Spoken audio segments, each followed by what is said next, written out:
मैं शालिनी अब्लीकर और मेरे चैनल में आप सबका बहुत बहुत स्वागत है। 10th स्टैंडर्ड के एसएससी के बोर्ड एग्जाम अभी आ गए हैं नज़दीक, तो कुछ इम्पोर्टेंट क्वेश्चन जो होते हैं ना स्वमत वाले, जिसमें बच्चे बहुत कंफ्यूज हो जाते हैं, स्टूडेंट्स बहुत कंफ्यूज हो जाते हैं, समझ में नहीं आता कि स्वमत क्या होता है। स्वमत का मतलब होता है अपना खुद का ओपिनियन। स्व means me, my self, okay, my own opinion. स्व मीन्स मी, मत मीन्स ओपिनियन। तो आप लोगों को इसमें रिलेटेड टू लेसन कुछ क्वेश्चंस दिए जाते हैं या फिर आप लोगों को पूछा जाता है कि भाई इसके बारे में आपकी क्या राय है। तो इसमें आपके खुद के ओपिनियंस आप लोगों को देने होते। तो अभी आप खुद का ओपिनियन कब दोगे? जब आप लोगों ने लेसन समझा होगा, पढ़ा होगा या मेरा चैनल देखा होगा, तो 101% आप लोग अपना ओपिनियन दोगे, ठीक है। तो आप लोगों को ये आंसर्स लिखने के पहले, देखने के पहले मैंने सारा सिलेबस जो है आप लोगों का हिंदी और मराठी का अपलोड कर दिया है with questions end answers, okay. तो फिर आप लोग सबसे पहले वो लेसन्स के एक्सप्लेनेशन देखिएगा फटाफट, और फिर ये बाद में आप देखेंगे तो आपको समझ में आ जाएगा कि related to which topic you people are writing answer. Got it? Good. तो अभी सबसे पहले जो शाल में जो स्वमत दिए हुए हैं उसके बारे में मैं आप लोगों को बताने वाली हूँ। तो कृति 3 में आप लोगों को स्वमत या अभिव्यक्ति अगर पूछा जाता है तो आप लोगों को आपका ओपिनियन देना है, ठीक है। अभी क्या सवाल है उसके ऊपर आपका ओपिनियन डिपेंड करता है। तो शाल व शालीनता यांचा पाठाच्या आधारे तुम्हाला कळलेला अर्थ स्पष्ट करा। शाल व शालीनता ये जो है शब्द, तर यांचा पाठाच्या आधारे रिलेटेड टू दैट लेसन तुम लोगों को क्या समझ में आया है, इसका मीनिंग, तो वो तुम लोगों को लिखने के लिए इन्होंने कहा है। इसके लिए मैंने कहा ना, अगर आप लोगों को लेसन समझ में आया है तो ही आप आंसर लिख पाओगे। तो भी यहाँ पर आंसर कैसे लिखना है, ये कितना भी रट्टा मारेंगे तो कोई फायदा नहीं है। जब तक लेसन समझ में नहीं आएगा तो आंसर नहीं लिख पाओगे। और शाल, उपास, ये लेसन स्थूल वाचन वगैरह जब जैसे मैं सिखाऊंगी बताऊंगी आपको, ये इम्पॉर्टेंट है एग्जाम से। एग्जाम में इसमें के सवाल आते ही है। और उपयोजित लेखन भी मैंने दिए हुए हैं आप लोगों को, निबंध, पत्र, कथा, कहानी। आपने नहीं देखे हैं ना तो प्लीज एक बार देख लेना। व्याकरण भी आप एक बार जरूर देख लेना। तो उत्तर, शाल है सम्मान चिन्ह है। अभी शाल किसी को अगर ऑनर करते हैं, बुलाते हैं प्रोग्राम में, तो हम लोगों में क्या करते हैं, सम्मान चिन्ह के रूप में शाल देते हैं, है ना। एक नारियल देते हैं, उनके ऊपर शाल ओढ़ाते हैं, तो क्या हो गया, वो एक रिस्पेक्टेड हो गया। किसी को हम रिस्पेक्ट देते हैं शाल ओढ़ा के, इसके लिए शाल हे सन्मान चिन्ह आहे, ओके। शालीनता हा सज्जन माणसाचा स्वभाव धर्म आहे। शालीनता जो होती है मीन्स शालीनता यानी, तो शालीन का मतलब है, शालीनता का मतलब होता है डिसेंसी, ओके। तो शाल एंड शालीनता का मतलब अभी आपको समझ में आ गया है। तो जी व्यक्ती मूलतः शालीन किंवा सालस असते तिला शाल अधिक शोभा देते। तो किसका रिस्पेक्ट करना चाहिए, किसका सम्मान करना चाहिए? जो व्यक्ति शालीन होता है, डिसेंट होता है, उसका सम्मान करना चाहिए। त्याचा शालीनता हा स्वभावच सन्मानाला सम्मान देणारा असतो। उसका जो शालीनता का जो नेचर है वही उसको सम्मान देता है, ओके। जो दुर्जन माणूस असतो त्याला शालीने किती नटवले तरी त्याच्यात शालीनता येणे कठीण आहे।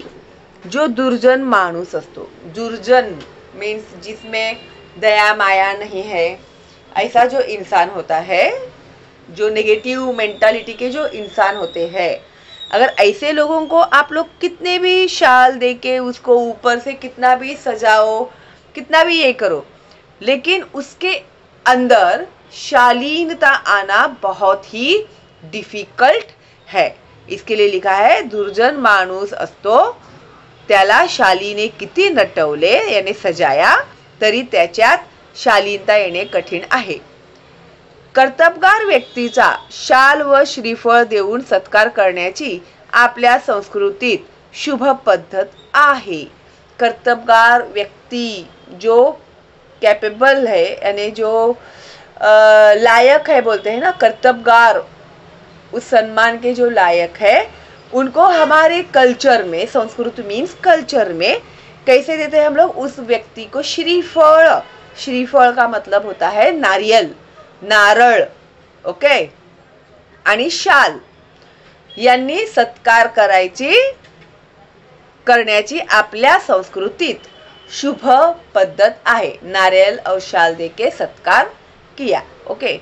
शाल देऊन अशा माणसाचे व्यक्तिमत्व हे अधिक ठळकपणे उठून दिसते। जो शालीन व्यक्ति होती है उसको अगर शाल देते हैं, नारियल देते हैं, तो उसकी जो एक पर्सनालिटी है वो और ज्यादा निखर के आती है।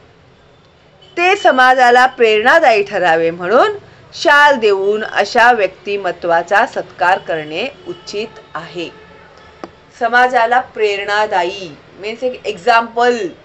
अभी जैसे तुम जैसे बच्चे, देखा तुम लोगों ने किसी को सम्मान किया शाल और नारियल देके, तो तुम लोगों को भी ऐसा लगेगा ना कि अरे मैं भी ऐसा ही बड़ा बनूंगा, फिर मेरा भी ऐसा सम्मान होगा। तो क्या कर, एनकरेज करने के लिए लोगों को, ऐसे लोगों का सत्कार करना क्या है, उचित ठहरते में सही है। ओके, आई होप आप लोगों को अच्छे से समझ में आ गया है। उसके बाद जो है स्वमत, लेखक रा. ग. जाधव यांची संवेदनशीलता जाणवणारे कोणतेही एक उदाहरण पाठाच्या आधारे स्पष्ट करा। लेखक रा. ग. जाधव जो राइटर है इसके, यांची संवेदनशीलता, संवेदनशीलता यानी सेंसिटिविटी, ओके, जाणवणारे कोणतेही एक उदाहरण पाठाच्या आधारे स्पष्ट करा। तो विद द हेल्प ऑफ लेसन आप लोगों को एक एग्जाम्पल उन लोगों ने एक्सप्लेन करने के लिए कहा है। तो आपने लेसन देखा नहीं है ना, तो प्लीज लेसन देखिएगा। लेखक रा. ग. जाधव हे प्राज्ञ पाठशालेत विश्वकोशाचे अध्यक्ष म्हणून रुजू झाले होते। तो वहां पर वो गए थे प्रोग्राम में प्रेसिडेंट करके। कृष्णा नदीच्या काठावर त्यांचे निवास स्थान होते। कृष्णा नदी के किनारे उनका रहने का इंतजाम था। निवास स्थान मीन्स रहने का इंतजाम था। एक दिवशी त्यांच्या खिड़कीतून एक करुणामय दृश्य दिसले। एक दिन उनके विंडो में से उन्होंने एक बहुत ही पिटी ऐसा दृश्य देखा, सीन देखा। थंडीच्या कडाक्यात एक बाई मासे पकड़ण्याचे काम करीत होती। बहुत ठंडी थी और एक औरत थी जो फिशिंग कर रही थी वहां पे बैठ के, आणि टोपलीमध्ये असलेले तिचे मूल थंडीने कुड़कुड़त रड़त होते। और वहां पर एक टोपली थी, टोपली में उसका बच्चा था जो ठंडी के मारे ये कर रहा था, कुड़कुड़ करते ना ठंडी में, बहुत ज्यादा ठंडी होती है तो तुम लोग के दांत भी कड़कड़ते हैं ना, कड़कड़ कड़कड़ करके, तो वैसे ही वो जो छोटा बच्चा था वो टोपली में ठंड के मारे कांप रहा था। लेखकांना ते कारुण्यपूर्ण दृश्य बघवले नाही। ये देख के वो कैसे बोलते ना, किसकी जान जल जाती है, इसे अरे इतना छोटा बच्चा टोपली में है, इसको ठंडी लग रही है, वो ठंडी के मारे कांप रहा है, तो ये देख के उनका दिल क्या हो गया, दहल गया। ओके, या प्रसंगातून लेखकांची संवेदनशीलता जाणवते। तो ये एक सीन है जिसमें उनके अंदर की जो सेंसिटिविटी है किसी के भी प्रति वो हमें दिखाई देती है। शॉर्ट एंड स्वीट है ये वाला, एंड कंप्लीट फुल मार्क्स देने वाला है आंसर आप लोगों को, ठीक है। कृती 3 स्वमत। 1. भिक्षेकऱ्याने केलेला शालीचा उपयोग याविषयी तुमचे मत लिहा। एक जो भिखारी था उसको उन्होंने शाल दिया हुआ था, तो वो शाल का यूज उसने किस तरह से किया, इसके बारे में तुम लोगों की क्या ओपिनियन है related to that lesson only. Okay, तो यहाँ पे आप लोगों को वो एक्सप्लेन करने के लिए उन्होंने कहा है। लेखकाने एक म्हातारा भिक्षेकरी ओंकारेश्वराच्या पुलावर थंडीने कुडकुडताना पाहिला। लेखकांच्या मनात करुणा जागृत झाली। जब वो मंदिर में गए थे तो वहां पर भिक्षेकरिया ने, एक बूढ़ा भिखारी था, वो ठंडी के मारे कांप रहा था। कहाँ पर बैठा था? ओंकारेश्वर के पुल के ऊपर बैठा था। ठंडी से वो उसे कांपते हुए उन्होंने देखा। म्हातारे मीन्स ओल्ड, भिक्षेकरी मीन्स भिकारी, बूढ़ा भिकारी। ओके, लेखकांच्या मनात करुणा जागृत झाली, तो दया आई उनको उसे देख के। त्यांनी त्या भिक्षेकराला आपल्याकडील 2 शाली दिल्या। अभी उनको उनके सम्मान में जो भी शाल मिले हुए थे ना, तो उन शाल में से 2 जो उसके पास, उसमें के 2 शाल जो था उन्होंने उस बूढ़े आदमी को दिया था।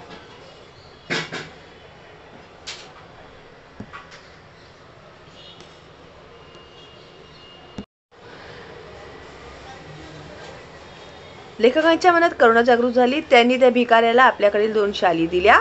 आपण परोपकार केल्याच्या भावनेत लेखक तृप्त होते। परोपकार यानी जो इंसान तकलीफ में था उसे मदद किया, है ना, उसको बोलते हैं परोपकार। तो उनको भी एक सेटिस्फैक्शन मिला कि चलो मैंने किसी को हेल्प तो किया। परंतु आणखी 4-5 दिवसांनी लेखकांनी पाहिले की तो म्हातारा भिक्षेकरी अंगावर चिरगुटे घेऊन पूर्वीसारखाच बसला आहे। लेकिन 4-5 दिनों के बाद जब लेखक वापस वहां पर गए, तभी उन्होंने क्या देखा? पहले वो जिस सिचुएशन में उन्होंने उसे देख के ठंडी में कांपते हुए दया करके उसको जो 2 शाल दिया हुआ था, तो वो शाल ओढ़ के नहीं बैठा हुआ था, वो फिर वैसे ही बैठा हुआ था ठंडी में। तो वो देख के वो उन्होंने देखा कि भाई ऐसा ही बैठा है फिर मेरे शाल देने के बाद भी। कुतूहलाने लेखकांनी त्याला शालीबद्दल विचारले असता भिक्षेकराने सांगितले की त्याने त्या शाली विकल्या। अभी आउट ऑफ क्यूरियोसिटी उन्होंने उसे पूछा, भाई मैंने तो तुझे 2 शाल दिए हुए थे, तो वो शाल कहाँ गए और तू क्यों ऐसे ठंडी में फिर वही सीन में है, तू कुड़कुड़ कर रहा है करके। तभी उसने क्या बताया उनको कि मैंने वो जो शाल थी, वो दोनों भी शाल मैंने क्या किए, बेच दिए। वह 2 दिवस पोट भर खा ले। तो वो था बेचारा बेगर, तो उसको खाना नहीं मिलता था, तो लेखक ने उसको शाल दिया, तो उसने क्या किया, वो जो शाल था उसको उसने बेच दिया। बेच के उसको 2 दिन उसने पेट भर के खाना खाया। ऐसे उसने आंसर दिया लेखक को। शालीच्या शोभेपेक्षा पोटाची आग फार वाईट या त्याच्या म्हणण्यात तथ्य होते।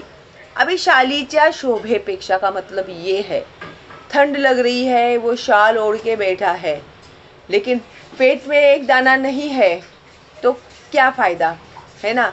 तो इससे बेटर उसने वो शाल बेच के उसने पेट भर के खाना खाया। तो शालीच्या शोभेपेक्षा पोटाची आग फार वाइट, तो पेट की जो आग है ना, भूख की, वो बहुत ही बुरी है। या त्याच्या म्हणण्याचा तथ्य होते। तो भिखारी का जो बोलने के पीछे का जो एम था, मीनिंग था, वो ये था, भाई वो शाल ओढ़ के मैं ठंडी गायब करूँ, उससे अच्छा उसको बेच के मुझे 2 दिन पेट भर खाना तो मिला, ऐसा।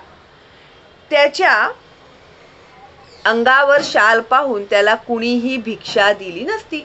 वैसे भी वो था भिखारी, बेगर, वो अगर शाल विल ओढ़ के बैठता तो उसको कोई भिक्षा भी नहीं देता था, है क्या नहीं देता था, कोई भिक्षा नहीं देता था, त्यामुळे त्याला अन्नही मिळाले नसते। और शाल की वजह से भिक्षा तो मिलती ही नहीं थी, और भिक्षा नहीं मिलती थी तो वैसे भी उसको भूखा ही रहना पड़ता था, है ना। यावरून गरीबाला शालीचा उपयोग नसतो। इसके ऊपर ये कंक्लूजन निकलता है, जो गरीब इंसान है उसको शाल का कुछ भी यूज नहीं है। उलट ती त्याची अडचण असू शकते। ऊपर से वो उसके लिए प्रॉब्लम ही क्रिएट करेगा। जैसे कि इन्होंने यहाँ पे बताया कि अगर वो शाल ओढ़ के बैठेगा तो उसको कोई भीख ही नहीं देगा, भीखी नहीं देगा तो वो भूखा मरेगा, है क्या नहीं। तो यही यहाँ पर इन्होंने बताया है, असे म्हाताऱ्या भिक्षे कर्याला सुचवायचे होते। तो यही मैसेज वो राइटर को देना चाहता था, ठीक है, कि भाई मुझे शाल ओढ़ के क्या फ़ायदा है, पेट की आग मेरी इससे नहीं बुझेगी, ठीक है। Depth of that sentence I hope तुम लोगों को समझ में आ गया है। अभी ये लास्ट स्वमत है इस लेसन में का। लेखकाच्या भावना जशा शाल या वस्तूशी निगडीत आहेत, तशा तुमच्या आवडीच्या वस्तूशी निगडीत असलेल्या भावना तुमच्या शब्दात लिहा। अभी ये जो शाल लेसन है, तो ये शाल के ऊपर जो जैसे वो बहुत ही सेंसिटिव है, उन्हें बहुत सारी फीलिंग्स है उसके प्रति, तो ऐसे तुम लोगों को ऐसी कोई चीज़ है जिससे तुम लोगों को बहुत ज़्यादा अटैचमेंट है, जो तुम लोग के बहुत ज़्यादा क्लोज है, तो इसमें तुम लोगों का एक्सपीरियंस, तुम लोगों का ओपिनियन इन्होंने इस स्वमत में लिखने के लिए कहा है, ठीक है। अभी एज पर एग्जाम्पल तो ये मैं आपको अभी एक्सप्लेन कर रही हूँ, लेकिन आपका अगर ऐसा कुछ एक्सपीरियंस है तो आप लोग अपने वर्ड्स में उसको लिख सकते हैं, ठीक है। मी 5वीत असताना शाळेमध्ये एका वक्तृत्व स्पर्धेत चिमुकले भाषण दिले होते। जब मैं 5th स्टैंडर्ड था तो स्कूल में जो कॉम्पिटिशन्स होते हैं ना, वक्तृत्व स्पर्धा मीन्स एलोक्यूशन कॉम्पिटिशन जो होते हैं तुम लोगों के स्कूल्स में, तो उन्होंने एक चिमुकले भाषण दिले होते, मीन्स छोटा सा एक स्पीच दिया हुआ था, भाषण दिया हुआ था। त्या स्पर्धेत माझा पहिला नंबर आला होता, तो उसमें मेरा फर्स्ट रैंक आया था। मला खूप आनंद झाला, तो मैं बहुत खुश था। मला बक्षीस म्हणून छोटा चांदीचा पेला मिळाला, तो गिफ्ट में मुझे क्या मिला, छोटा सा चांदी का ग्लास मिला। माझ्या आयुष्यातील ते पहिले पारितोषिक असल्यामुळे मला त्या पेल्याविषयी भारी प्रेम आहे। वो मेरे लाइफ में का फर्स्ट प्राइज था जो मुझे मिला था, इसके लिए मुझे उस ग्लास से बहुत ज़्यादा प्यार है।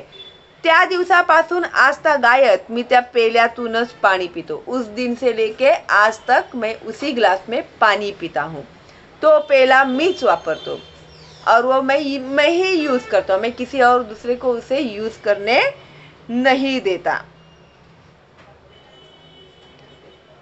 नीट स्वच्छ धुवून मी तो विशिष्ट जागेवर ठेवतो। पीने के बाद पानी वगैरह पूरा क्लीन करके उसके एक जगह फिक्स रखी है, वो उधर ही रख देता है उसको। त्याला कुणालाही हाथ लावू देत नाही, किसी को भी परमिशन नहीं है उस ग्लास को टच करने की। नेहमी त्यातून पाणी पिताना मला 5वीचे ते दृश्य स्मरते आणि मला प्रेरणा मिलते। जब भी मैं उस ग्लास में से पानी पीता हूँ तो मुझे वो 5th स्टैंडर्ड का जो सीन है ना, वो पूरा सीन मेरे आंखों के सामने आ जाता है। दृश्य मीन्स सीन मेरे आंखों के सामने आ जाता है, मला प्रेरणा मिलते, तो मुझे एक एनकरेजमेंट मिलता है, या फिर ऐसा एक पॉजिटिविटी, ऐसे कुछ करेंगे तो हम लोगों को ऐसे गिफ्ट मिलते हैं, ऐसा, ठीक है। माझा जीव त्या माझ्या बक्षिसामध्ये अजूनपर्यंत गुंतलेला आहे। तो जान अटकी रहती बोलते ना, तो उस प्राइज में मेरी क्या है, जान अटकी हुई है। त्या पेल्याला मी कधीही दृष्टीआड करू शकणार नाही, इतके माझे त्यावर प्रेम आहे। तो वो जो चांदी का ग्लास है उसे मैं कभी भी मेरे नजरों से बोझल होने नहीं दूंगा। दृष्टि आड़ यानी नजरों से बोझल नहीं कर सकता, उस ग्लास को मैं मेरे नजरों से बोझल नहीं कर सकता। इतके माझे त्यावर प्रेम आहे, मेरा उसके ऊपर इतना ज़्यादा प्रेम है, ठीक है। तो अभी ये एक एग्जाम्पल के तौर पे आप लोगों को इन्होंने दिया हुआ है। ऐसे रियल में कुछ आपका एक्सपीरियंस है तो आप लोग उसे अच्छे से एक बार लिख के उसकी प्रैक्टिस कर लीजिएगा, ठीक है, ताकि आपकी ग्रामेटिकल मिस्टेक्स ना हो। ओके, तो इस तरह से ये जो शाल लेसन है इसमें के स्वमत मैंने आप लोगों को बता दिए हैं।